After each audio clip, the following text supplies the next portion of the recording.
Hello and welcome to Humanities to Go. I'm Jennifer Tonko, a Humanities Officer with the Minnesota Humanities Center. The Minnesota Humanities Center is Minnesota's public humanities nonprofit. We use the humanities to connect our past, present, and future by bringing people together and sparking change. Our vision is a just society that is connected, curious, and compassionate.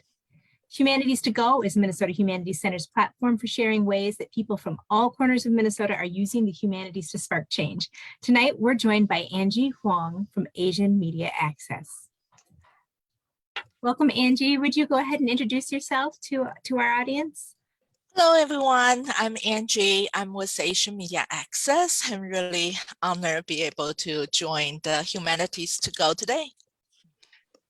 So, as we were preparing for your time on this segment, you talked a lot about the concept of bicultural healthy living and the work that Asian Media Access is doing to educate people on that and also help people sort of practice it as well. Would you just share a little bit about what that work is? Yes. Jessica, if we can have the slides, please. We have been really working a lot to promote these ideas of bicultural healthy living, which is a concept we are thinking to integrate multiple cultures into these ideas. The healthy lifestyle is coming from all directions. So it's not just one set of healthy living standards or one set of culture bring you to this inclusion and diversity community. So that's why we want to talk more about bicultural healthy living. And we believe the context is the key. Next, please. So for this talk, we will hope is to really discuss a lot of different ideas. I think the ideas through the humanities is such a long history and also complex.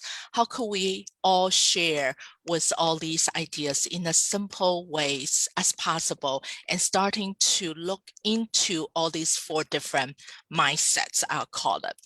So the first one is bicultural healthy living. And we've been talking about bicultural and what does that mean? It means you have your own culture when you grow up as your heritage culture. And some people like me, as an immigrant, I came to the States and I starting to have my own Chinese culture and starting to integrate with the mainstream culture. So I'm starting to practice this bicultural healthy living, and I do a lot of code switching. So sometimes talk about my Chinese hat, sometimes American mainstream hat. And the next ideas we want to share is that culture is communication. A lot of time, culture really shape what we believe and how we want the message to process. So within this culture versus communication, we'll talk a little bit more about high contact communication and low context communication. A lot of time, Asian Americans culture, we have high contact, which means a lot of time, yes may not mean yes, no may not mean no. So it's a lot of different contact come into play within this communication system. And for a lot of mainstream culture, Caucasian culture, it's very straightforward. A will lead to B, lead to C. So it's very straightforward and it's a low contact culture and low context communication. And then we'll talk a little bit more about the knowledge versus how to acquiring the knowledge. A lot of time, a lot of emphasis is trying to get more information, get more knowledge, but really a lot of time, maybe we can switch the thinking, emphasizing more about how could we build that awareness, how could we build that acquiring knowledge skills and skills of asking. So we would be better to continue to learn, unlearn, relearn. So we are in that process of lifelong learning. And the last one, we hope to have a chance to really talk about that cultural intelligence framework, which we will hope is we starting to talk about not cultural competence anymore, because the cultural competence you give people ideas is so rich a benchmark, a competence level, then we're done. No, but cultural intelligence is a way, just like your emotional intelligence, your cognitive intelligence, IQ, EQ, and now we talk about CQ, which as important as all the other. So we continue can learn. Excellent. Next, Jessica. Okay. We've been talking a lot about culture, and the culture is really complex. And you must hear a lot of time people talk about that culture is like iceberg. So only 1/10 you can see and feel and understand, and 9/10 is underneath the water. It's very hard to understand if you don't take effort to it. So you can see the food, you can have the dress, you know the language. That's very obviously at the 1/10. But a lot of things may not as obvious as you see, particularly if you take a look at the slides underneath the boat, concept of time. It's very different. For example, if you are Minnesotan, you must heard Hmong time. It's a way we've been expressing in time. In the Hmong time, it's not precisely the time. It's a period of time. So a lot of Hmong American party, they starting 2 p.m. and they just 2 to 11, whenever you show up, you show up. So the concept of time in the mainstream culture is very linear. So time is money. So when time passes, it's past. It will not come back. But in Asian culture, we think the time is a circular. So it's always tomorrow. It's the time will always come back.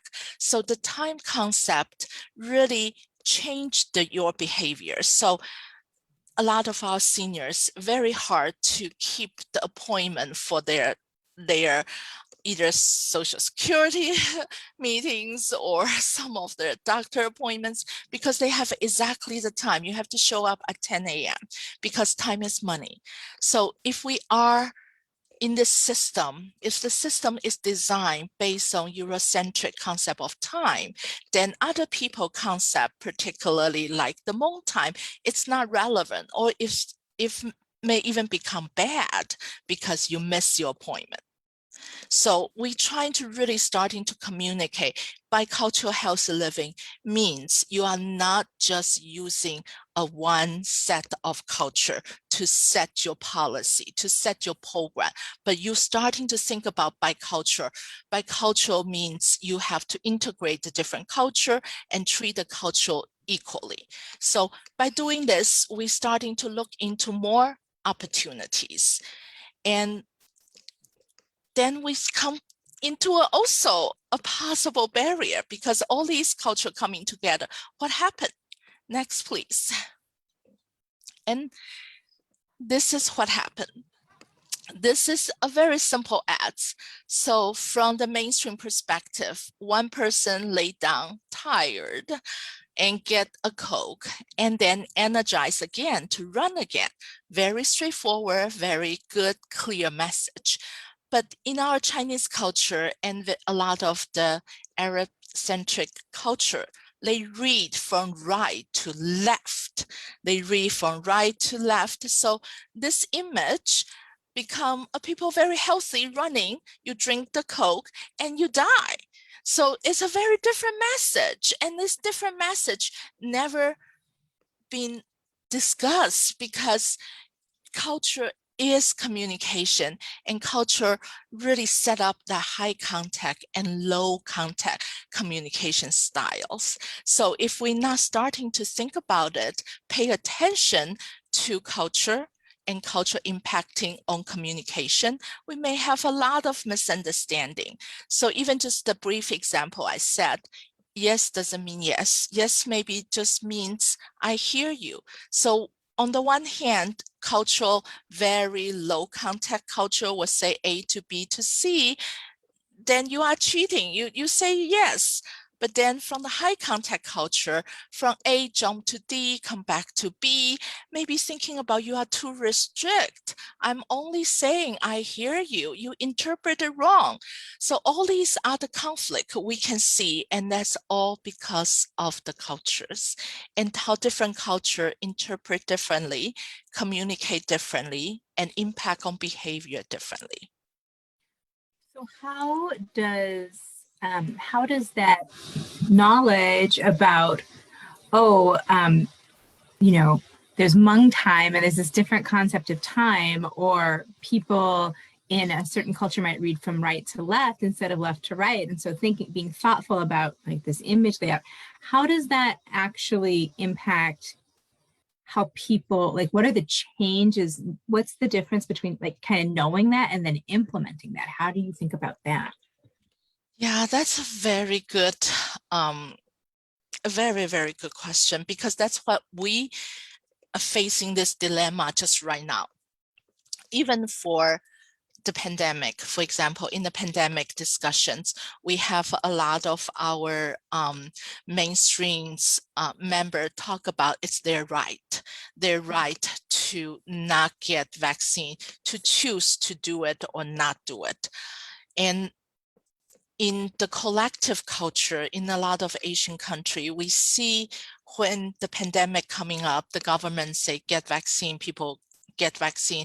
As a collective belief, we have to support each other and we listen to as the best of the group instead of the individual. So I think those concepts, we won't be able to learn all those knowledge. We won't be able to learn all these different cultures. How could we be able to acquire those skills? And the first one, even before you require the skills, you really starting need to think about awareness. You must have understand, open up, to be willing to listen, to say, look, this is a difficult time. This is maybe not the individualistic culture should show up. We should really starting to look into the collective culture to help all of us to interdepend on each other, to take the vaccine, to support one another, to protect one another. So those are the different ways of awareness, different ways of understanding. But if you don't have that open mindset, you will continue to say, I will do what I believe without understand the context now is so different. So the context is, if we don't do this, we'll continue to face this threat. But we have to do it all together with get the critical mass for this vaccination so we will be able to corner the virus. But a lot of time people still think in their traditional way of thinking, such as individual believe they're right, which they are entitled to it, but they have to put the context into that thinking. So they were starting to open up to understand, yes, this is a different time. So this is not the emphasizing on individual right, but it's really is emphasizing the collective goods. So we have to let people starting to making those decisions and starting to aware of those contexts.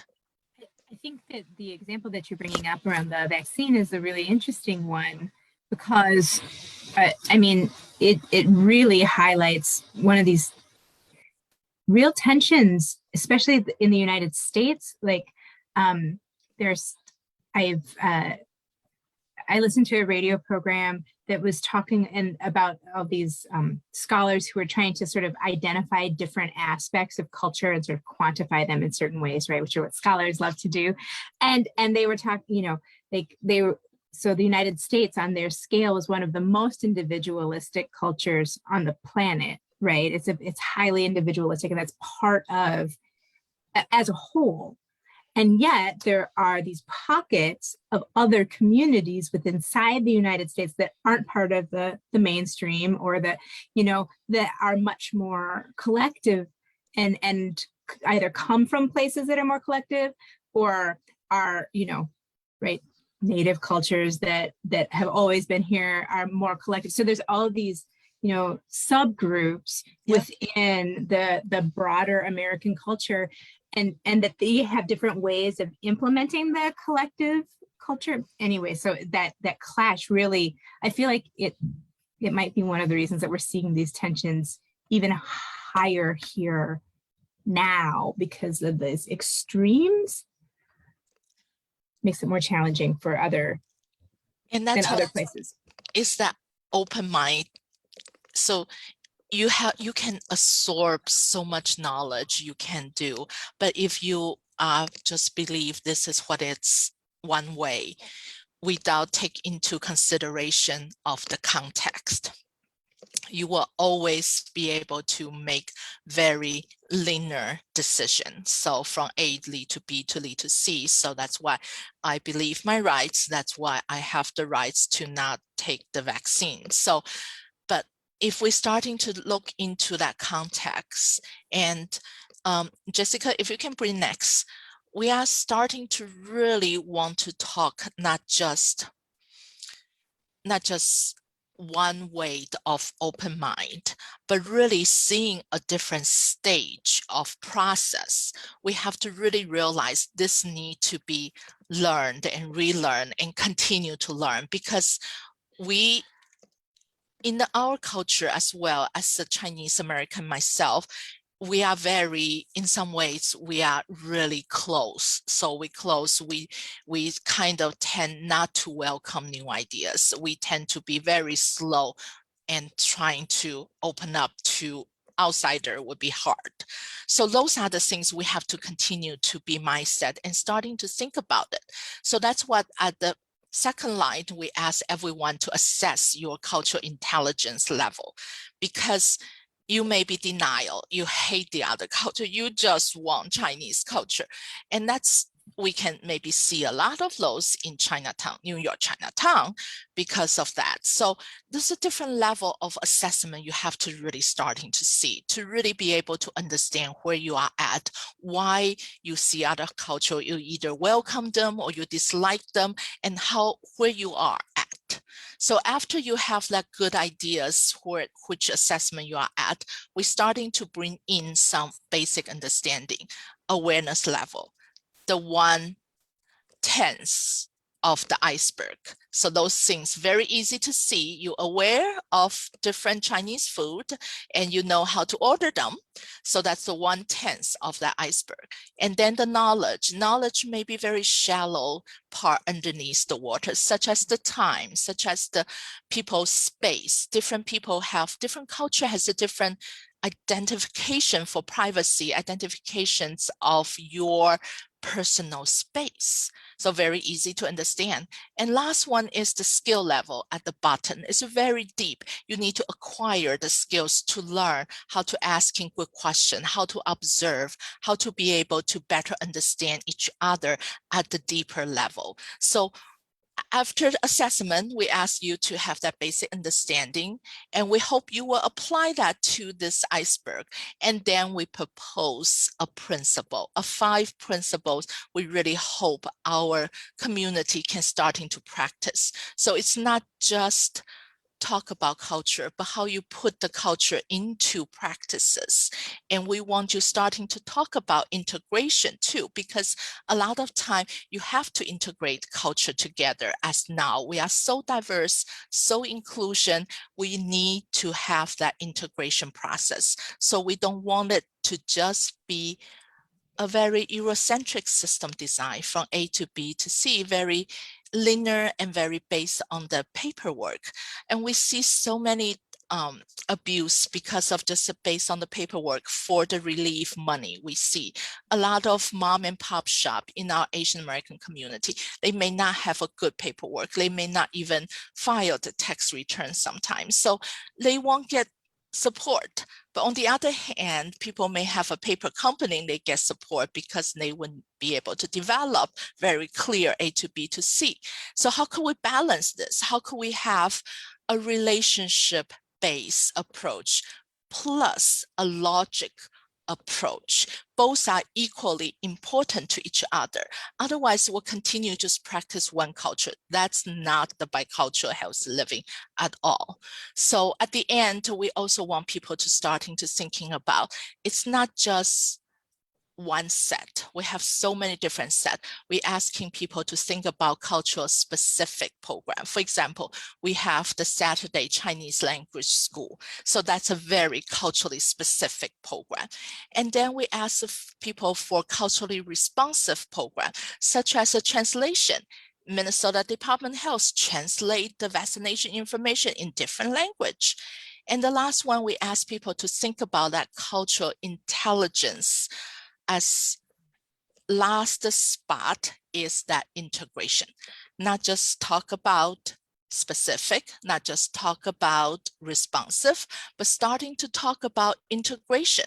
How could we be able to have a balance? If you do believe this paperwork system, we can have a balance of a relationship base too. For example, giving the resources through the community-based agency who know those mom and pop shop. That could be another channel to help them to receive the relief funds, not just based on the paper.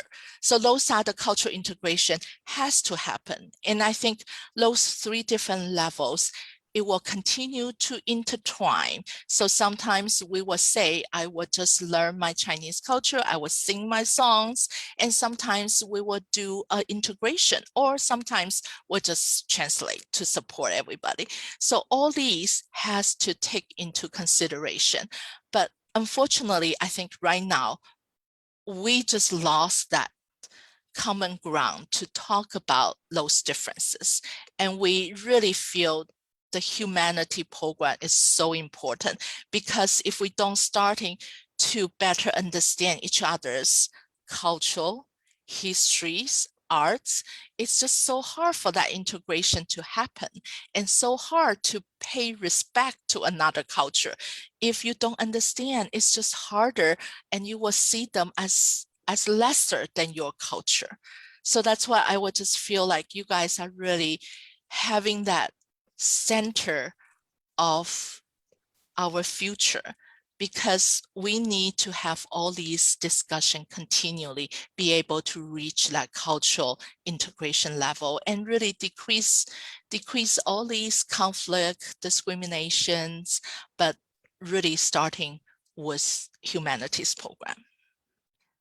I mean, I appreciate you bringing up that connection and seeing that value in the work I that we do. I really appreciate that and affirm that. And what I think is really interesting is I do feel like both of us are doing work in that kind of those three spots in the middle on the PowerPoint, like that, building the knowledge base and sort of thinking about those different types of knowledges that people are working on, and building people's awareness of that iceberg of culture and like how they navigate it, right? And learn from it. But then also, really the ideal is to really get into that designing space and like, so now that you know these things, what do you do about it? No, and a lot of time, I don't think so there's a formula at all, because everything is continually changed. Culture is evolving. The context is evolving. So like today, so we just has another surge for COVID-19. We thought it's going to be over. So all these are continually evolve, and we designing this, not to having this to be a set stone, but understand we continue to adjust it based on the context. If the context is changing, we will change our policy, will change our program to support it. A lot of time, I think in the mainstream, they feel change is failure. If you change something, means you fail.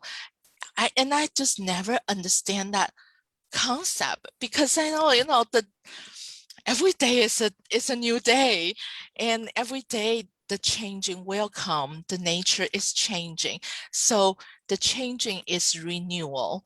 The changing is have a better opportunity to do good. So I feel those are the things we have to starting to change people's mindset, and really at the same time, if we be able to starting to think on the other shoes, that would be something it's very helpful too. So you may not be able to understand their culture, but you can think about where they are at now.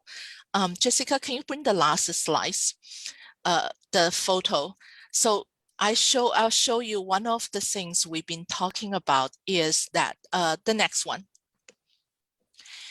This one is a photo we took at the New York Chinatown. It's a dispatch center where is a lot of Chinese restaurant worker coming out from China. They were landed in Chinatown before they dispatched to all different states. For your knowledge, actually, all total Chinese American add together in the United States, exceeding all the fast food restaurant. If you add McDonald's, Wendy, RB all together, they still less than the Chinese restaurant numbers. So we're saying is every town has a Chinese restaurant, and that's complete that town. So you can imagine how many workers were needed, and those workers will come to New York, and without much of English, they maybe know the number, maybe know the color, their names, but look, how could they get into all these different cities they don't know Blacksburg, they don't know Christiansburg, all these different English cities doesn't make sense to them. So in Chinatown, they're using, instead of trying to call the city, say, New York, who is going off, they are using the area code 304, 540, 276. All these are an integration of that situation, supporting, using the best way to support that individual at that difficult time who have the cultural and language barrier just arrived to the States. And they using that number as an area code telephone number, so they will be able to know, because everyone has a key contact number to call when you landed at the certain state. And you can see how complex this system is and network is, but still function well because have that cultural integration. And that's, I will hope to leave this as our community to really support each other, continue to think about bicultural healthy living.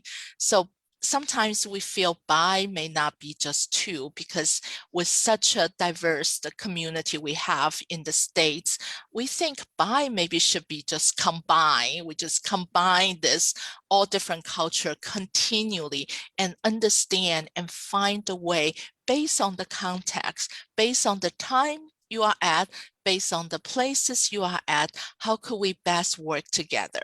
I think that is the attitude I will hope to leave with our viewers and be able to understand the bicultural healthy living. Hopefully you can really practice it as well. Oh, thank you so much, Angie. That is so wonderful. And I do really appreciate this picture because it's so indicative of how these humanities concepts show up in places that maybe somebody wouldn't expect, like on a bus schedule. Like, what do the humanities have to do with that? But it's actually a lot, because that's how we communicate with each other. And so I appreciate that really concrete example. Yeah. And I would love to have everyone contact me. Jessica, can you bring up the last slides? We have Asian Media Access has been working on this for so long. We really want our community to change me and flip it into we, because it's just really hard to continue to see a lot of individualistic concept coming and really emphasizing only the individual rights. But we really have to start to think about, as a nation together, from me to we, and really starting to understand the importance of that interdependence. If I'm not good, I may impact you down the road as well. So a lot of issues is just so interconnected. I think the virus teach us they don't discriminate, and we know how that will be able to impact from the high income level all the way to low income level, they all has the equal share. So if we don't starting to talk about this from me to we, and starting to understand using bicultural healthy living, we just really hard. We may get distinct just because the virus know better. They functional in the ways they adapt into that context. If they trying to survive, they make a better variant. So we really have to change our mindset to continue to asking, how could we learn together? How could we be in here together? And I want to make sure that you share how people can stay connected to you and your work at Asian Media Access. Like, what's the best way for people to keep in touch with you and keep up with your work? Yes, definitely. Jessica, the contact info, the last one, Jessica, the last slice. Yeah, we really hope people can check with us. We are at website, amamedia.org. So that's our website. Please connect with us. Please email us. We'd love to hear your thoughts as well, particularly how could we do cultural integration process? This is a process involve everyone.